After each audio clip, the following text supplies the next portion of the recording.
This is the story that we're going to start off with the breaking development news coming out of the Western Cape, where 5 people have now been confirmed dead. 24 have been rescued, while 51 others remain trapped after a multi-storey building collapsed in George over 17 hours after the structure caved in. Emergency personnel are still on site, frantically searching for survivors. Yes, well, they are being helped by crews from other municipalities. It's still not clear what led to the collapse, but investigations are underway. Let's bring in Newzroom Afrika's Sipha Kema live from the site of the building, which has been reduced to rubble. Sipha, let's start off with really what it is that authorities are looking for as a sign of life.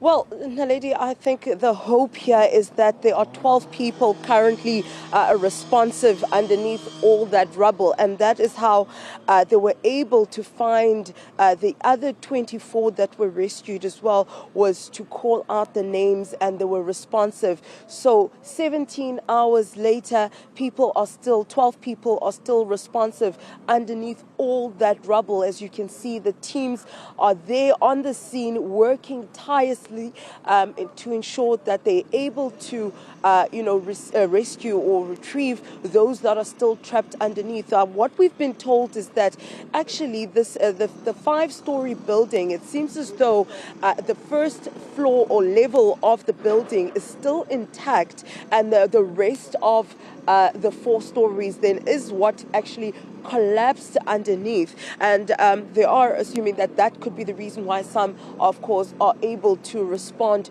to the names or to the calls as well. But to talk more about this and also some of the updates, I'm joined by Anton Bredel from the Western Cape government, and he's going to tell us, of course, he's been on the scene, and I think the most important thing and priority would be the families right now.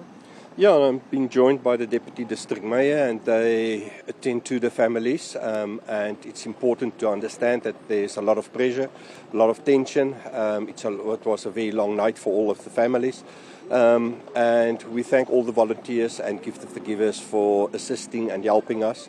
And obviously on site, they've made contact with 12 people, so they work as fast as they humanly can, but also to be safe. Because this is a collapsed building, and you don't know if you remove a piece of concrete, it might collapse further. So they need to be very careful what they do. But we've got the professionals on site. We've got the dark unit here. They will send the dogs in an hour's time again. And while they're making contact with people, there's a lot of hope that we will retrieve live people from this building site. No, definitely hope there with the 12 responding. Now, do we know anything else, about the construction company itself? No, it's a rescue site currently. We focus on the rescue. The engineers and the competent people will determine that at a later stage, but now it's still a rescue operation, so the rescue people will first do their job. All right. Thank you so much, Mr. Bredel. That's Mr. Bredel from Western Cape Government. And he's been on the scene as well, also just to kind of looking over what is happening right behind me. But also, Naledi, we managed to speak to some of the family members of those who are trapped. And, one of those people, or families rather, he says that one of his family members is still inside, but one of the other is part of the 24 that have been rescued and currently in hospital. He says that the one that is actually it's stuck under the rubble there, last they had checked, they were still responding to their names and to their calls, but he's also waiting for an update. But he also informed us that it's been about 4 months that his family member has actually been working on this site. So he says that this was actually close to completion, and when it happened, he says that there was an evaluation or that was being conducted, or oversight visit that was being conducted when the building actually collapsed. He says that his cousin was in here to actually do some of the finishing touches. She was in here to do some of the finishing touches to the building, as some of the levels were ready for occupation.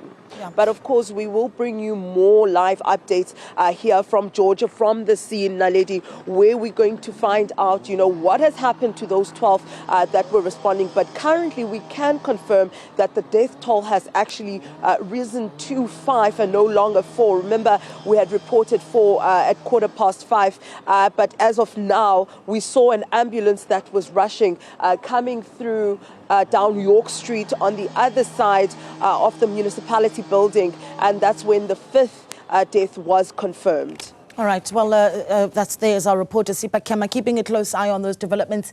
And they're coming in thick and fast. This is after that building collapse at 2 o'clock in the afternoon yesterday in George, in the Western Cape. And, of course, the news, the latest coming out of that, 5 people now confirmed dead as a result of that collapse of that building. At this stage, it's not known yet who that building was or who the construction that was being done on the building was done for or by.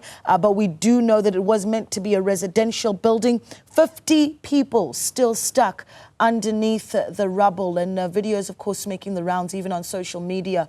That building going down in mere seconds. Authorities and disaster management on the ground there. And, of course, we will be speaking to them at 7:30 to give you an update and also some engineering insight on that matter. Yeah.